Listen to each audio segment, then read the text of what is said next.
He said, oh, I'm gonna join the choir. From the streets to the choir, but let's talk about that.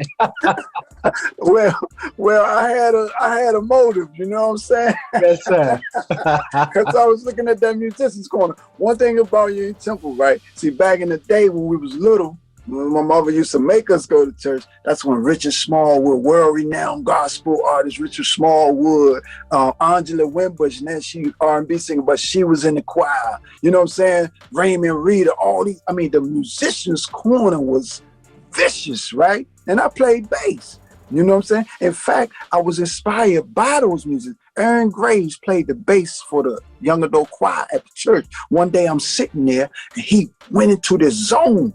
And I was like, whoa, you know what I'm saying? And this was when I was 12. Right. And I said, man, I want one of those. You know what I'm saying? After church, man, I asked my mom, I said, well, I want one of those. I didn't even know what to call it. I want one of those. So she got me one of those. And so I started playing bass, and I used to play with go-go bands and stuff in DC or what have you. So I got pretty good with it.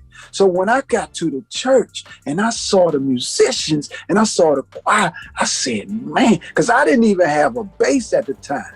You know, my bass, something happened or whatever the case, right? I didn't have a bass, but I said, I need to get into the musician's corner.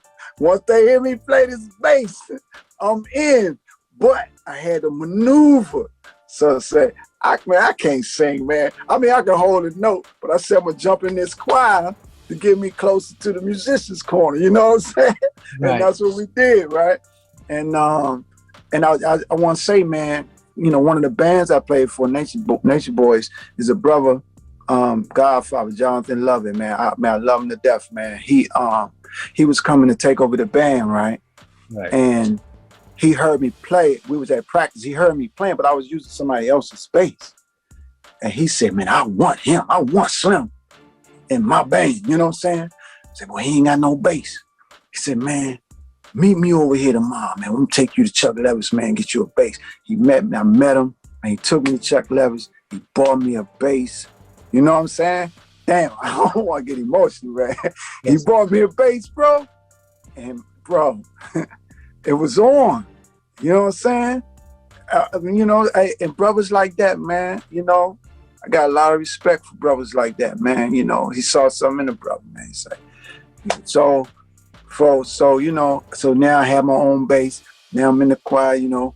I said, one day I'm going to ask that brother to let me touch his bass a little bit, right? He let me touch his bass. And it was on. I said, man, we need you to, you know, come on to rehearsal, man, on this tip, right? And so once I started playing the bass, I was in my zone. I was in my element. That was my escape. You know what I'm saying? That was my escape. Was you self-taught, brother? Yes, sir. Me and Allah. You know, she bought me a bass. She bought me a little 45 record that taught me how to tune it. It taught me the open string notes, and it taught me how to tune it. Right? Once I did that, you know what I'm saying? I used to listen to the records. This back in the 45s, and you know what I'm saying? This back in the funk era, right? And I would put the record on, listen for the first bass note. As soon as I hear the first bass note, I stop it, hum it, then find it. That's how I learned how to play bass.